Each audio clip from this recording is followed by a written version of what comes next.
로마서는 사도 바울의 모든 서신 중에 가장 특별한 책입니다. 그의 대표작이라고 불리고요. 교회 최초의 조직 신학으로 불리기도 합니다. 성도의 헌법, 그리스도인의 마그나 카르타. 마치 신학적 유언과 같다. 신앙의 궁극적인 요소를 쏟아넣어 더 이상 내가 아쉬움 없이, 더 이상 내가 알고 있는 것은 이게 전부다.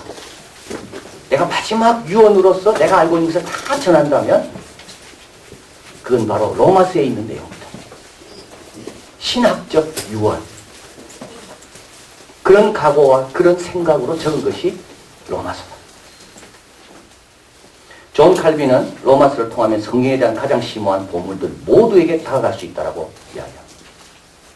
존 스토트 목사님은 복음에 대해 가장 온전하고 가장 명백하고 가장 웅대한 진술이 로마서에 있다고 합니다. 로마서가 이런 웅대한 진술인 것은 왜일까요? 로마서가 성경의 심오한 보물들로 다가가게 하는 이유는 왜일까요? 로마서기 때문에 그런 겁니다. 로마서, 에베소서, 골로새서, 빌립보서, 로마서, 도시 자체가 다릅니다. 빌립보서, 에베소서 다 중요합니다. 그러나 소도시예요. 로마는요, 당시 세계의 중심이고 경제의 중심, 문화의 중심, 군사의 중심, 정치의 중심. 사도 바울은 로마서를 로마에 있는 성도들에게 적고 있습니다. 로마에 있는 성도들은 세계가 어떻게 움직이는지를 보고 있습니다. 로마 황제의 권력이 얼마나 큰지를 알고 있습니다. 로마의 군대가 얼마나 위협적인지를 알고 있습니다. 모든 사람들은 로마 황제를 주라고 부르는 거예요.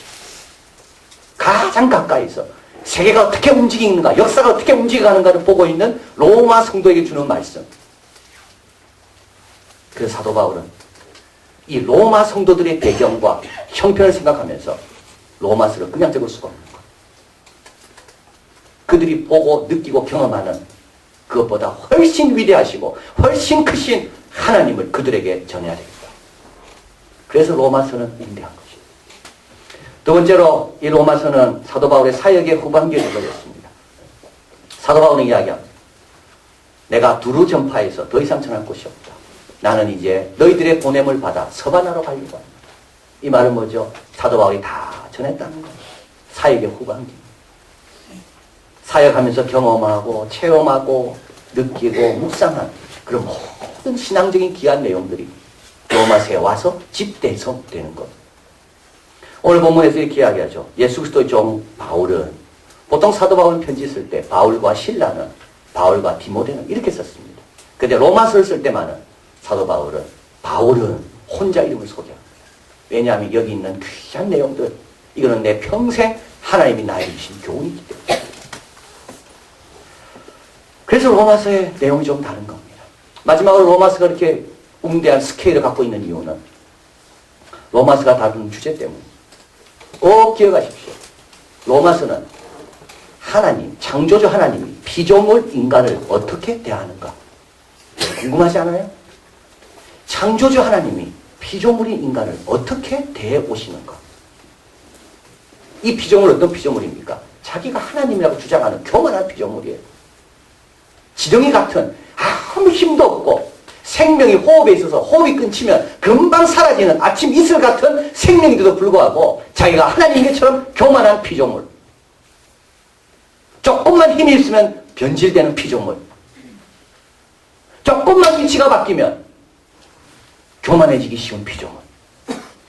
그러면서도 조금만 약해지면 비겁해지는 피조물. 창조주 하나님이 이 피조물을 어떻게 대하시는가? 두 가지로 대하신다고 로마서는 이야기해요. 하나는 은혜로 대하시는 거예요. 불쌍히 여겨주는 거예요. 또 한 가지는요, 주권으로 대하시는 거예요. 이 은혜와 주권이 나타난 게 어디냐? 그게 바로 복음인 거예요. 복음을 가만히 보면 하나님이 우리를 얼마나 은혜롭게 대하시는가. 그러나 동시에 하나님의 주권 속으로 들어와야지 내가 구원을 얻는 거구나. 이게 로마서. 그래서 로마서에는요, 성경에 있는 어떤 책보다 하나님이란 단어가 많이 나옵니다. 오늘 본문에도 하나님의 복음, 하나님의 능력, 하나님의 하나님의 내 증인이 되시니 얼마나 하나님이 많이 나옵니까? 다른 어떤 책보다 하나님에 대해서 가장 많이 말씀하고 있는 책이 로마서. 그러니까 로마서는 신학적인 책이고 교훈적인 책이 아니라 실질적인 책이 아니라 하나님에 대해서 하나님이 온 인류를 창조주가 미물과 같은 피조물에도 불구하고 그 교만한 피조물, 마음이 그 강팍한 피조물, 이 피조물을 어떻게 대하시는가. 그거를 신학적으로, 논리적으로, 비유를 통하여, 성경을 통하여 설명해 놓은 것이 로마서. 그래서 사도 바울은 고린도 교인들에게 이야기합니다. 너희들이 어떻게 부드러운 것만 먹었는데 좀 딱딱한 것 좀 먹어라. 이 딱딱한 것이 뭐라고요? 로마서라고요. 그런데 여러분, 이 스케일이 크고 웅장한 것처럼 이 딱딱한 것을 소화하는 순간 놀라운 역사가 일어난 것을 보게 됩니다. 로마가 기독교를 공인했습니다. 그럼에도 불구하고 로마는 휘청거리기 시작했습니다. 이때 많은 사람들이 비판했습니다. 기독교 때문에 로마가 휘청거린다고. 이때 한 천재적인 신학자가 나타납니다. 그가 어거스틴이에요. 어거스틴이 신의 도성을 지었습니다. 근데 그 어거스틴이 변화되게 된 계기가 로마서 말씀입니다. 중세 교회가 타락했습니다. 교회가 어떤 방향으로 갈까? 참 힘들었습니다. 이때 교회의 방향을 바로잡도록 결단하고 종교개혁을 일으킨 마틴 루터와 저한 칼빈이 붙잡은 말씀이 로마서. 20세기 들어왔습니다.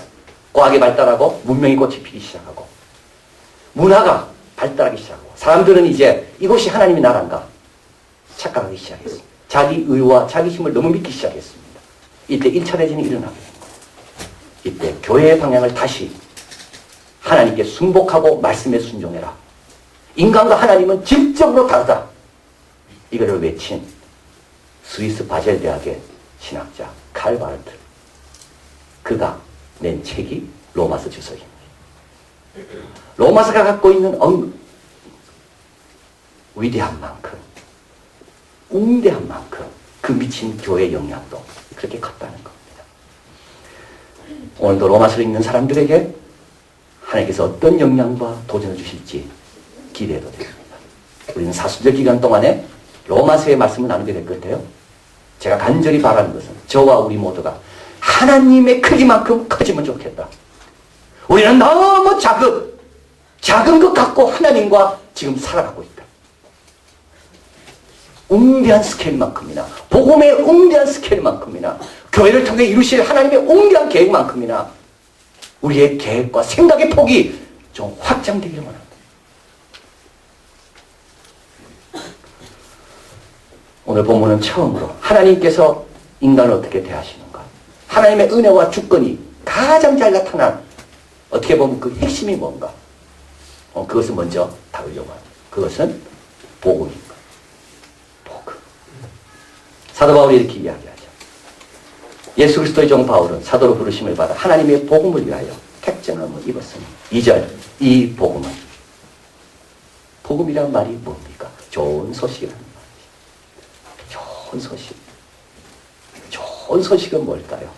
여러분에게 제일 좋은 소식은 뭡니까?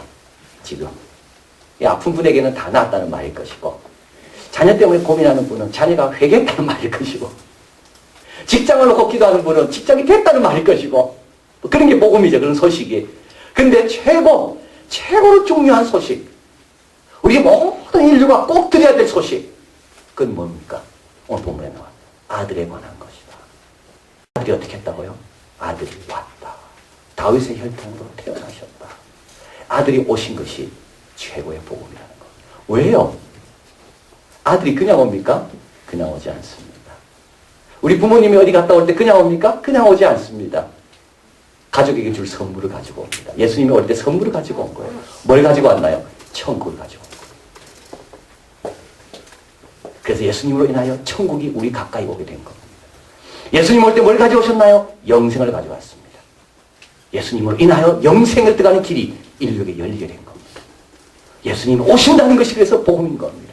여러분의 가정에 예수님이 오신다는 것이 최고의 복음인 겁니다. 우리는요, 또 죽게 돼 있어요. 병은 또 오게 돼 있어요. 직장을 또 어려우면 또 오게 돼 있어요. 그러나 그 모든 것을 협력하여 성을 이루는 하나님의 능력과 하나님의 약속과 하나님의 생명이 내한테 있다는 것.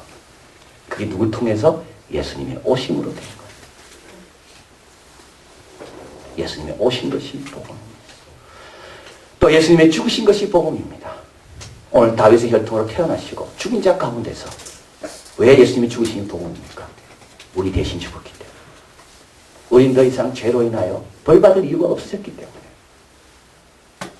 6월절 어린 양의 피로 삶의 문이 열린 겁니다. 죄 때문에 닫혀있던 문이 예수님이 그 죄를 가져가셨기 때문에 삶의 문이 열린 겁니다. 그래서 복음인 겁니다.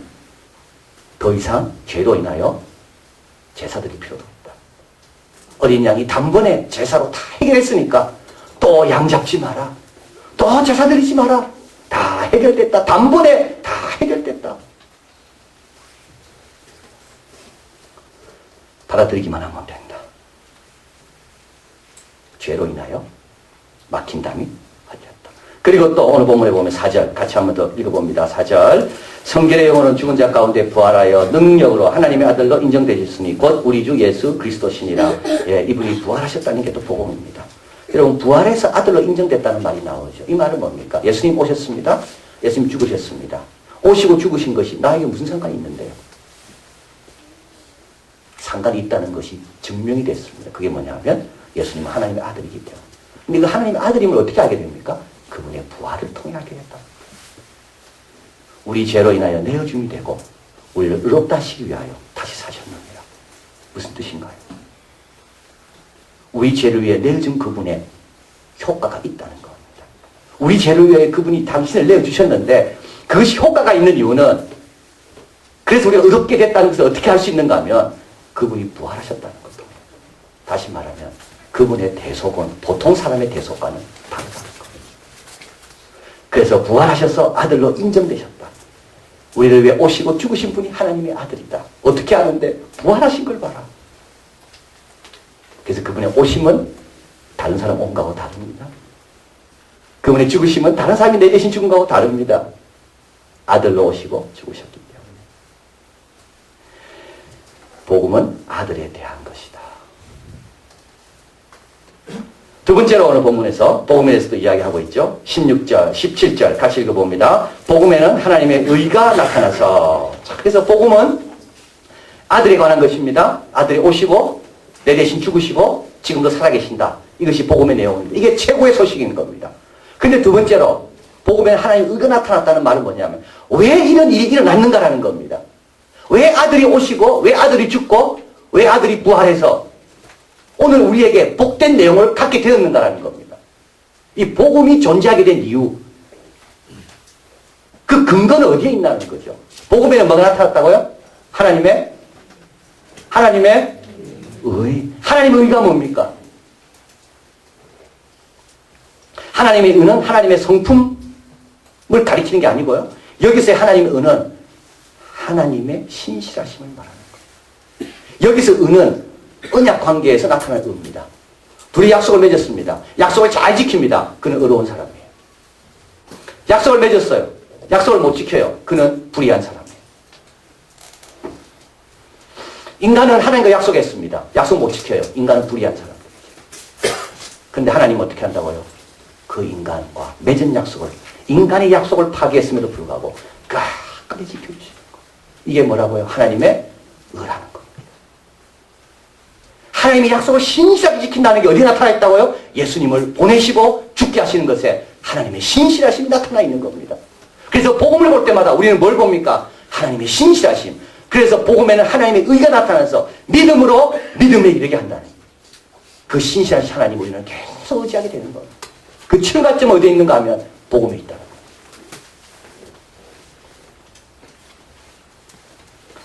아브라함과 하신 약속, 다윗과 하신 약속, 아담과 이브에게 하신 약속, 예레미야에게 하신 약속, 이사에게 하신 약속, 요엘 선지자에게 하신 약속, 하나님이 얼마나 많은 약속을 하셨습니까? 근데 인간은요, 다 파괴해버렸어요.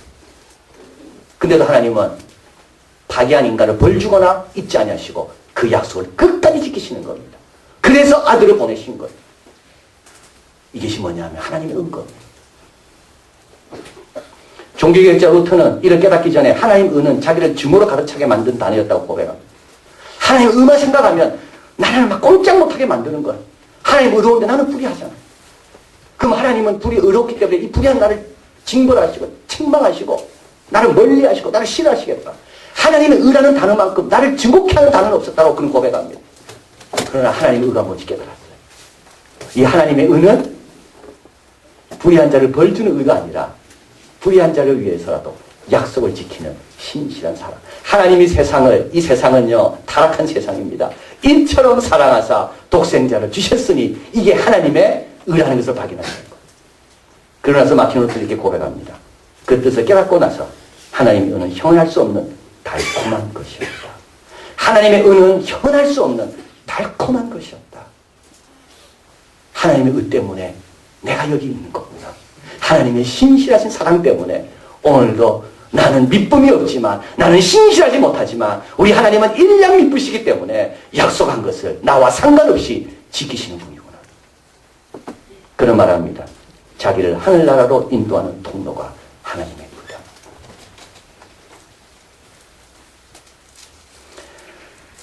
자, 그래서 복음에는 하나님의 의가 나타나 있고요. 그 하나님의 신실하심을 보여주는 핵심적인 사건, 완전한 사건, 그보다 더 하나님을 잘 알 수 있도록 하지 못하는 최고의 사건, 그게 뭐냐면 아들이 오시고 죽으시고 부활하셨다. 이게 복음의 내용이고 그 내용이 형성되게 된 근거는 하나님의 의라는 겁니다.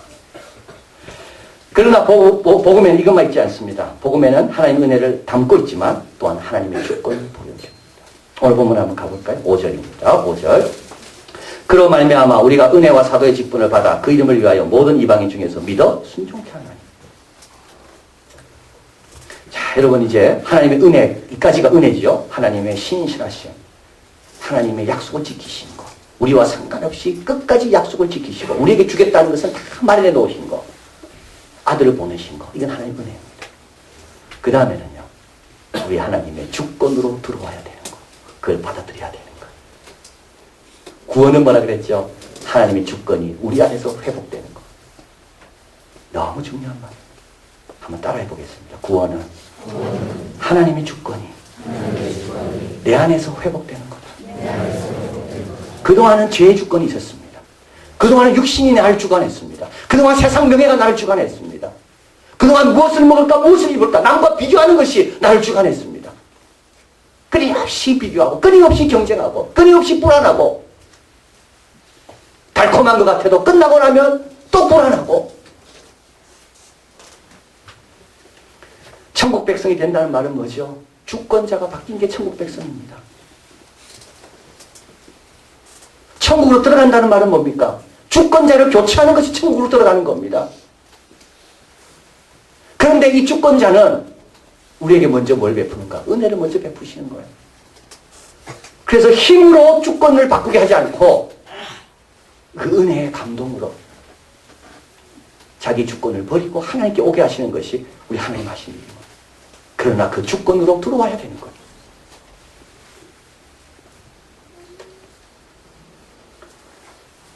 오늘 본문에 보면 내가 복음을 부끄러워하지 않는다는 말이 나와 있습니다. 16절. 이 복음은 모든 자에게 구원을 주신 하나님의 능력이 됩니다. 복음에는 능력이 나타나되어 있다 했습니다. 복음에는 능력이, 구원을 주시는 능력이 나타나 있다. 근데 이 능력은 뭡니까? 복음을 들을 때 하나님의 은혜를 알게 된다는 거예요. 하나님의 은혜를 자꾸 알게 되면 어떻게 되나요? 주권을 바꾸는, 하나님의 주권으로 들어오는 그런 선택을 하게 된다는 거예요. 이것이 복음에 나타난 능력입니다. 복음을 듣는다고 뭐가 막 생기는 게 아닙니다. 복음을 통하여 하나님의 의와 하나님의 은혜를 자꾸 깨닫고 묵상하다 보면 나를 위해 살지 않고 나를 위해 희생한 주님을 위해 내가 살아야 되겠구나. 내가 이제 붙들고 의지해야 될 분은 주님밖에 없구나. 이렇게 선한 목자가 나에게 있었는데 왜 내가 고아처럼 혼자 고민하고 생각하고 힘들었을까? 그분 의지하고 그분께 가리라. 이게 복음에 나타난 구원의 능력인 거예요.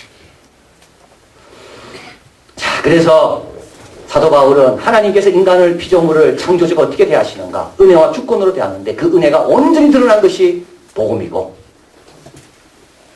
그 그 은혜를 깨닫고 믿어 순종하게 된 사람은 하나님의 자녀가 된다. 이 주권 안으로 들어와야 된다. 그 복음에 대해서 설명을 하는 거예요. 자, 그리고 나서 이제 이렇게 이야기하죠. 6절. 너희도 그들 중에 있어 예수 그리스도의 것으로 부르심을 입은 자. 벌써 주권이 바뀐 겁니다. 그죠? 너희도 그들 중에 있지만, 로마 가운데 있지만 예수 그리스도의 것으로 부르심을 입었다. 7절. 로마에서 하나님의 사랑을 입고 그 안개에 들어온 겁니다. 하나님의 주권이 회복됐습니다. 성도로 부르심을 입은 모든 자에게 하나님 우리 아버지와 주 예수 그리스도로 쫓아. 예수님을 이제 뭐라고 고백하죠? 주님이라고 고백하는 겁니다. 주님. 주권자가 바뀐 겁니다. 은혜와 평강이 있기를 원하노라. 그 다음에 이들을 위해서 뭘 하는가? 우리도요, 여기 오신 분들은 주님을 찬양하고 말씀 듣고 기도하고 시간을 내서 오신 분들은 다 누군가요? 주권자가 바뀐 분들. 물론 아직까지 남아있는 게 많이 있지만 끊임없이 우리 안에 주님이 역사하시며 우리의 고백이 주로 고백하도록 역사하는 성령이 계시기 때문에. 그러고 나서 사도 바울은 그래 너희들은 이미 그리스도의 것이 되었다. 복음으로 인하여. 그리고 이 복음으로 주권자가 바뀐 자를 위해 뭘 해야 되는가? 뭘 하고 있는가? 그에 대해서 쓰고 있습니다. 우리도 해야 되는 일입니다. 서로를 위해서. 첫째는 뭡니까? 8절 있습니다. 첫째는 내가 예수 그리스도로 말미암아 너희 모든 사람을 인하여 내 하나님께 감사함은 감사한다. 뭐로 인하여 감사합니까? 하나님의 백성 된 것으로 감사합니다. 하나님의 양이 된 것으로 감사합니다. 그 양은 비록 부족한 거 많이 있어요. 근데 여러분 꼭 기억할 것은 양 자꾸 보면 감사할 거 별로 없어요. 그러나 이 양의 책임지는 목자가 이 양에 있다는 걸 생각하면 얼마나 감사한지 몰라. 부모도 자식을 잃는다고 그랬습니다. 이사에 보면. 젖먹이도 엄마도 자식을 잃는다고 그랬습니다. 그러나 하나님은 너희를 내 손바닥에 세웠다고 말씀합니다. 너희 이름은. 목자와 양은 뗄 수가 없습니다. 양이 잘못하면요, 그게 고스란히 목자에게 돌아갑니다. 그 좋은 목자를 만난 거가 최고의 감사고 최고의 영광이고 최고의 축복인 겁니다. 양에게 아무리 좋은 게 있어도요, 목자가 없으면 이리에게 다 잡아먹혀요. 그러나 양이 아무리 부족해도 좋은 목자가 있으면 그 목자는 계속 인도할 겁니다. 여러분 뭐로 인하여 감사합니까? 내 아이가 하나님의 자녀 된 것으로 감사하시길 바랍니다. 뭐로 인하여 감사합니까? 우리 아이가 공부 잘한다고요? 여러분 그거 아무것도 아닙니다. 그거 아무것도 아니라니까요. 목자가 없이 공부 잘해가 뭐 하겠어요? 얼마나 외롭고 얼마나 불안하고 얼마나 두렵겠어. 목자가 있으면요 멀리 가도 상관 안 해요. 목자가 그에 함께 계시니까. 아파도 괜찮아요. 목자가 더 힘들어 하시니까. 실수해도 괜찮아요. 목자의 이름이 그 아이에게 있기 때문에 당신의 이름을 위하여 이 목자가 책임질 거기 때문에.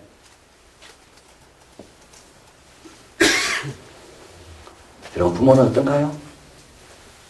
부모 아이 정말 좋아합니까 여러분? 그렇지 않더라고요. 아이가 오면 기쁘지만 떠나가면 더 기쁩니다. 누군가 내 아이만 잘 키워줄 수 있다면 좀 맡기고 싶어. 할 수 없어서 키우는 거예요. 우리 아이들 들으면 좀 시험에 들겠지만 정말 여러분 안 맞습니까? 누군가 공짜로 내 아이를 정말 잘 키워주고 준다면 맡기고 싶어요. 돈이 들어서 못 맡기는 거예요. 돈이 없어서 못 맡겨. 그리고 할 수 없어서 아무도 안 맡아주니까. 그런 데가 없으니까. 근데 솔직히 부모의 마음은 나았지만 누군가 이 아이를 정말 잘 키워준다면 그것도 싼 값으로 빨리 보내고 싶어요. 이게 부모입니다.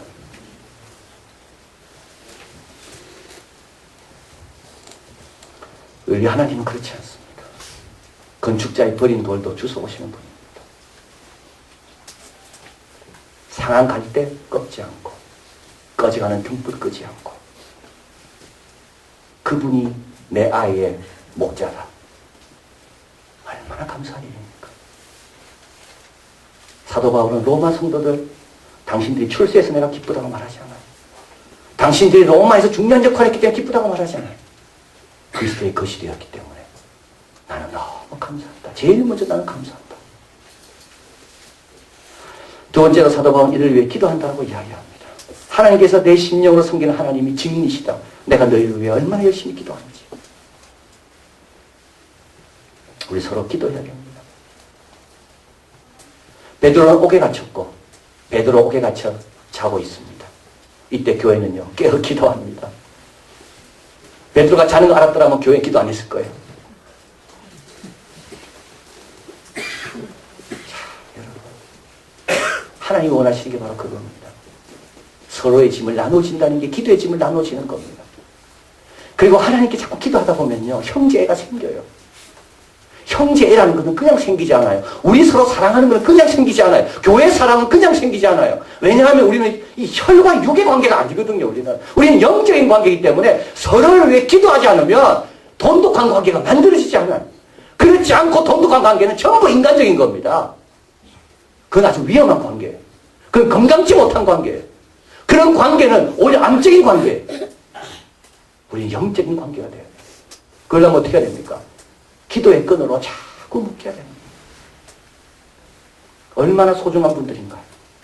엄청난 역사, 아담의 큰 역사에 살다가 아브라함의 역사로 갈아탄 분들, 세상을 주권자로 섬기다가 하나님을 주권자로 섬기도록 결단하고 온 분들, 이 복음의 엄청난 스케일에 하나님의 그 피조물을 되시는 방식에 은혜와 주권을 알고 하나님을 온 자들, 우리가 얼마나 기뻐하고 기도해줘야 됩니다.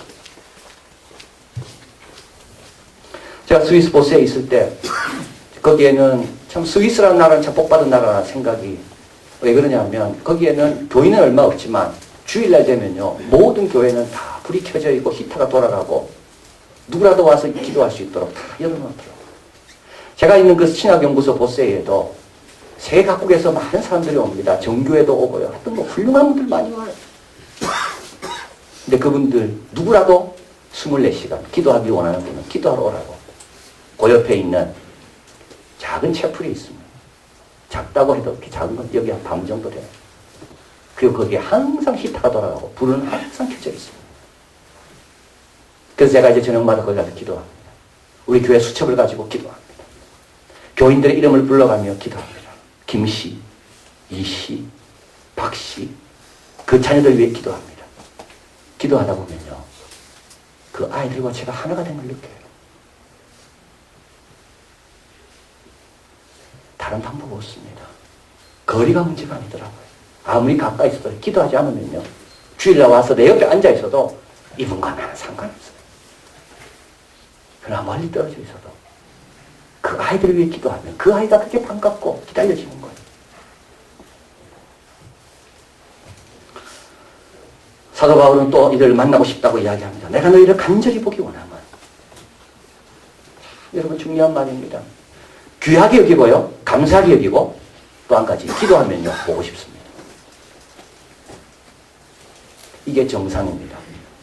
보고 싶다는 게 뭡니까? 이게 내가 건강하다는 증거입니다. 보기 싫다는 말은요. 보는 게 부담스럽다는 말은요. 내가 지금 문제가 있다는 거예요. 사도 바울은 그들을 보기 위해 몇 번 애썼습니다. 그러나 길이 막혔습니다. 그래서 편지를 쓰는 거예요. 볼 때마다 우리는 서로 강해지고 견고해집니다. 그리고 마지막으로 내가 복음을 부끄러워하지 않는다. 복음을 전하는 것. 이런 귀한 복음, 엄청난 복음, 숨겨두지 않고 그걸 전하는 것. 복음을 부끄러워하지 않아요. 모든 믿는 자에게 구원을 주시는 하나님의 능력이 된다. 이걸 자꾸 전하면 은혜를 알게 되고 하나님의 주권에 순종하는 것이 훨씬 나에게 복이구나. 그래서 구원으로 오게 된다는 것. 주권이 회복된다는 것. 제네바에는 유엔 유럽 본부가 있습니다. 그래서 거기에 이제 이렇게 탐방을 했는데요. 제네바에 있는 유럽 본부는 그건 아무나 못 들어갑니다. 꼭 신분증을 다 검사하고 몸 수색을 다 하고 그리고 이제 사진과 함께 아이디를 딱 붙여가지고 그리고 이제 그냥 혼자 이렇게 어슬렁어슬렁 못 다닙니다. 그 안에는요. 그 안에는 하여튼 투어 가이드가 딱 인솔해가지고 투어 가이드가 가는 곳만 가야 되는 겁니다. 끝나고도 못 남아 있습니다. 빨리 나가야 됩니다. 거기는 그 당시에도 인권에 대한 회의들이 막 열리고 세계 각국의 어떤 장관들 이런 분들이 와서 막 회의를 지금 막 하고 업무를 보는 것이기 때문에. 그래서 그것을 다 둘러보고 이제 오면서 책을 하나 사왔습니다. 유엔을 만든 영웅들이라는 책입니다. 근데 그 책에 보면 유엔에서 활동하면서 죽은 자들이 그렇게 많다는 거. IT 대지진 때 102명 유엔 직원이 죽었습니다. 이라크에서도 자살 테러 때문에 17명이 죽었습니다. 동남아시아 중국에서 사스가 창궐할 때 이 사스의 근원을 파헤치려고 갔던 유엔의 유명한 의사가 전형입니다. 아이 둘 있고 죽었습니다. 이 책에서 이렇게 이야기합니다. 과거에는 유엔의 깃발이 보호의 상징이었는데 지금은 이 유엔의 깃발은 타겟이 된다. 점점 더 위험해진다. 테러범들이 유엔을 공격하면 효과가 있다는 걸 알기 때문에 유엔의 깃발을 내세우기가 너무 두렵다는 거. 유엔의 차가 다니는 것은 너무 두려운 거예요. 근데도 이 책에서 이야기합니다. 그럼에도 불구하고 세상을 변화시키려면, 낙후된 지역에 복을 주려면 우리는 위험한 지대를 할지라도 가야 된다. 여러분, 복음을 자꾸 드러내려고 하면 타깃이 될 겁니다. 타깃이 될 거예요. 야, 예수 믿는 사람이야. 이래가 예수 믿는 사람이야. 오히려 많은 사람이 더 타깃으로 삼을 거예요. 그리고 사탄은 더 우리를 공격할지 몰라요. 그러나 하나님의 역사에 내가 참여하고 있다. 사도 바울은 오늘 본문 마지막에 빚진 자라고 이야기해요. 빚진 자. 뭐에 빚졌는데요? 복음의 크기에 비하면 내가 하는 일이 너무 작은 거예요. 많은 성도의 기도를 받은 것에 비하면 내가 기도하면 너무 작은 거예요. 나에게 복음을 전해주기 위해서 애쓴 분에 비하면 나는 복음을 전하기 위해서 하는 것이 너무 적은 거예요. 이게 복음의 빚이냐는 거예요. 이제부터 어떻게 해야 됩니까?